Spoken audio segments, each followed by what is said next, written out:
बिहारी लाल की लाल की जय।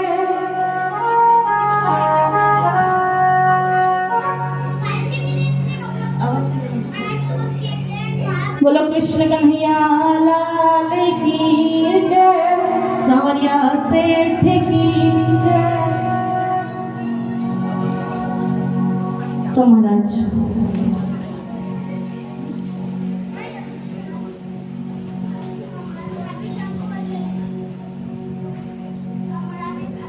अच्छा, आज तो सबको व्रत होएगा।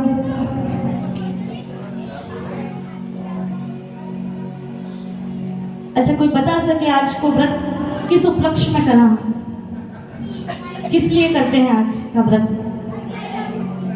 नहीं, भाई मन के तो शायद नहीं पता होगा, लेकिन महिला को सबको पता होगा क्यों करते हैं आज का व्रत, बताइए। थे व्रत करो, था नहीं पता कि क्यों करा व्रत?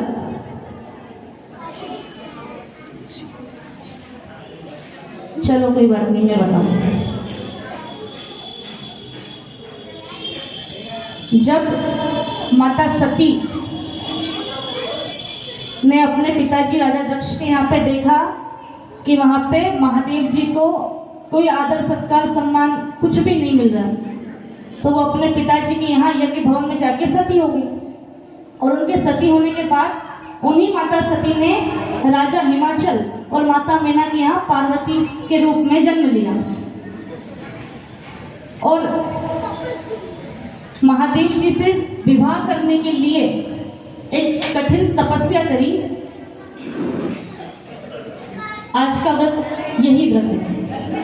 अब तो याद आ गया सबको। तो जब महादेव जी की पार्वती जी से शादी हो गई और जब वो शादी करके पार्वती जी को कैलाश पर्वत लेके चले गए, तो माता पार्वती ने वहां जाके देखा कि एक पर्वत है, रहने के लिए कोई जगह नहीं है।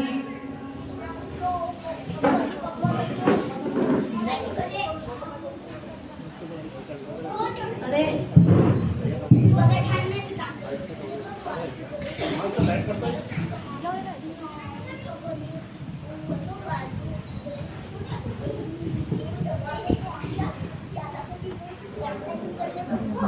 तो माता पार्वती जब कैलाश पर्वत पे पहुंची तो हमने वहां देखा कि कोई घर परिवार कुछ भी नहीं, ना कोई घर बना हुआ है व्यवस्थित। ऐसा कैलाश पर्वत है, पहाड़ है, जंगल सा इलाका है पूरा। और पार्वती जी ने बाकी देवी देवता के घर देखे तो विष्णु भगवान वैकुंठ लोक में है, माता लक्ष्मी उनके साथ में है। ब्रह्मा जी को देखा तो वो ब्रह्मलोक में, इंद्र को देखा तो वो भी इंद्रलोक में। वो सोचे मन में कि सभी देवी देवताओं की पत्नियां या सभी देवियां इतनी सुखी, इतनी संपन्न, और मैं महादेव जी जो कालों के काल है, महाकाल है, उनकी पत्नी होकर भी जंगल में रहूं। पहनने के लिए गहने आभूषण कुछ भी नहीं। तो माता पार्वती भोलेनाथ से कहती हैं, एक दिन मैया पार्वती भोले से लगी कहने, एक दिन मैया पार्वती भोले से लगी कहने, और क्या बोली?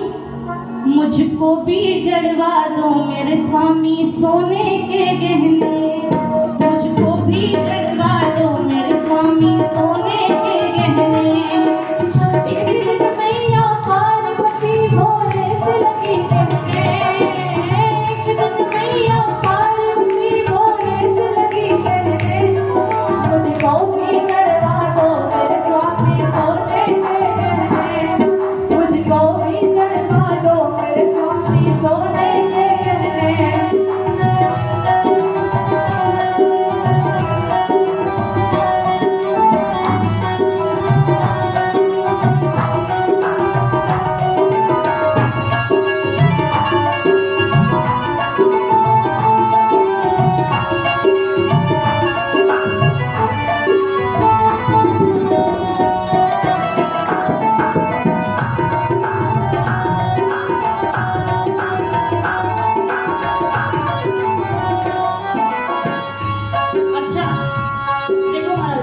अब यहाँ पे आपके पास, आप सभी के पास मौका है। माता पार्वती भोलेनाथ जी को मना रही है, हो सकता है आपकी भी पुकार भगवान सुन ले, और आप सबका पतिदेव के भगवान ऐसी बुद्धि दे कि वो आपके भी सोना का एक दो रकम दिलवाई थी, ज्यादा नहीं। तो मीठी मीठी तालियों के साथ भगवान को मनाना है। अब माता पार्वती कहती हैं कि मैं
सुनकर गोरा की भोले ने ये समझाया, बात सुनकर गोरा की भोले ने ये समझाया, एक ओगड़ रानी के पास होती नहीं है माया, एक ओगड़ रानी के पास होती नहीं है माया, एक ओगड़ रानी के पास होती नहीं है माया, एक ओगड़ रानी के पास होती नहीं है माया।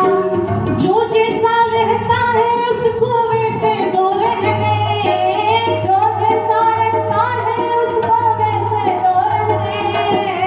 अच्छा, महादेव जी पार्वती जी से कहते हैं कि जो जैसा रहता है उसको वैसे दो रहने। पार्वती माता जिद कर रही है गहने आभूषण की, तो महादेव जी कहते हैं कि जो जैसे रह रहा है उसको वैसे रहने दो, तुम उनकी होड़ मत करो। अच्छा, ये बात महादेव जी ने पार्वती जी से कही कि नहीं कही मुझे नहीं पता, लेकिन अगर इस बात को हम सब अगर ये बात मान ले तो हमारा जवाबदारी है कि जिंदगी बहुत अच्छी हो जाएगी। क्योंकि आजकल दिक्कत यही है, हर इंसान को यही दिक्कत है। इस बात से दिक्कत नहीं कि खुद कितना दुखी है, दिक्कत इस बात से हो जाती है कि दूसरे वाला सामने वाला जब सुखी है तो वो क्यों सुखी है। तो महादेव जी कहते हैं कि जो जैसा रहता है उसको वैसे दो रहने, जो जैसा रहता है उसको वैसे दो रहने, मुझको भी गढ़वा दो मेरे स्वामी सोने के, मुझको भी गढ़वा दो मेरे स्वामी सोने के, मुझको भी गढ़वा दो मेरे स्वामी सोने के।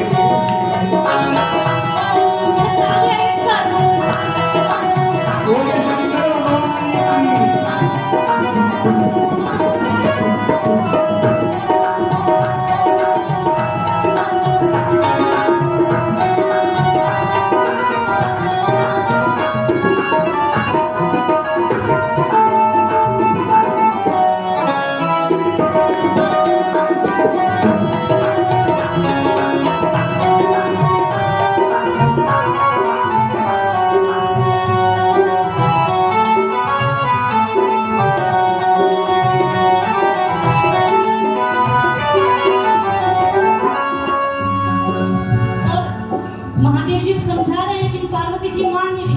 तो महादेव जी ने सोचा कि ये समझाने से अब समझेगी नहीं, और ऐसे ही महाराज अगर औरत जिद पे आ जाए ना तो ऐसे समझती नहीं। तो महादेव जी ने भी सोचा कि अगर इनको कुछ ना कुछ करके बताना पड़ेगा। तो फिर महादेव जी भस्म लगाते हैं।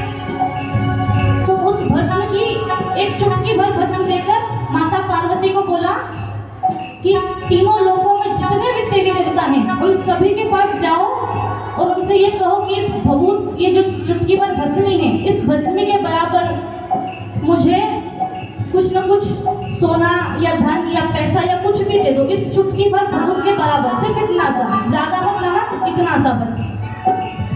अब पार्वती माता चुटकी भर भस्मी ली और लेकर विष्णु भगवान के पास गई।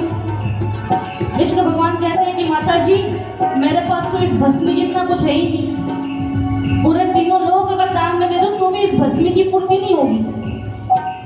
फिर वो ब्रह्मा जी के पास गई, उनसे कहा कि ब्रह्मा जी मुझे इस चुटकी पर भस्मी की जितनी धन या संपदा दे दो। उन्होंने कहा कि मेरे पास भी नहीं है, भस्मी की बराबरी मैं भी नहीं कर सकूँ। अब माता पार्वती गई कुबेर जी के पास। अब कुबेर जी तो धन का भंडार है, सारे धन का, भगवान का जितना भी धन है उस पूरे का अगर कोई इंचार्ज है तो वो कुबेर जी है। तो कुबेर जी के पास माता पार्वती ये सोच के गई कि कुबेर जी के पास तो कुछ ना कुछ मिल ही जाएगा, कुबेर जी तो दे ही देंगे और कोई नहीं देते। कुबेर जी के पास गई, कुबेर जी से बोला कि भाई मुझे एक चुटकी भस्म दे दो। अच्छा, इधर कुबेर जी को अपने आप में अहंकार है कि मैं धन का राजा हूँ, मेरे पास सारा धन है, तीनों लोक की संपदा मेरे पास है। कुबेर जी को इस बात का घमंड है। तो माता पार्वती कुबेर जी के पास गई और जाके बोला चुटकी भर भस्मी देकर बोले कुबेर के जाना, चुटकी भर भस्मी देकर बोले कुबेर के जाना, चुटकी भर भस्मी देकर बोले कुबेर के जाना, चुटकी भर भस्मी देकर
रख दी।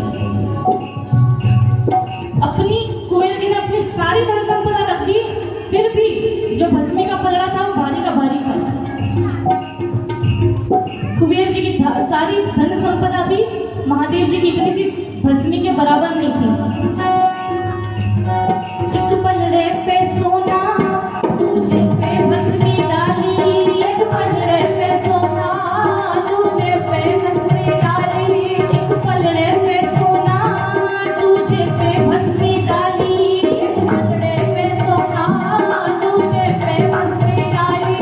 सोना रख डाला सारा पलड़ा भस्मी का भारी, सोना रख डाला सारा पलड़ा भस्मी का भारी। अब माता पार्वती को समझ में आया क्या, क्यों जाऊं रोक के खजाने भरा हो जब घर में, क्यों जाऊं रोक के खजाने भरा हो जब घर में, क्यों जाऊं रोक के खजाने भरा हो जब घर में, क्यों जाऊं रोक के खजाने भरा हो जब घर में। और दौड़ के कुबेर जी के वहां से आई महादेव जी के पास और उनसे आकर कहने लगी, तुमसे ही है श्रृंगार मेरा, तुम ही हो मेरे गहने, तुमसे ही है श्रृंगार मेरा, तुमसे ही है श्रृंगार मेरा, तुम ही हो मेरे गहने, तुमसे ही है श्रृंगार मेरा, तुम ही हो मेरे गहने। एक दिन मैया पार्वती भोले से लगी कहने, एक दिन मैया पार्वती भोले से लगी कहने, मुझको भी जड़वा दो मेरे स्वामी सोने के गहने, मुझको भी जड़वा दो मेरे स्वामी सोने के गहने, मुझको भी जड़वा दो मेरे स्वामी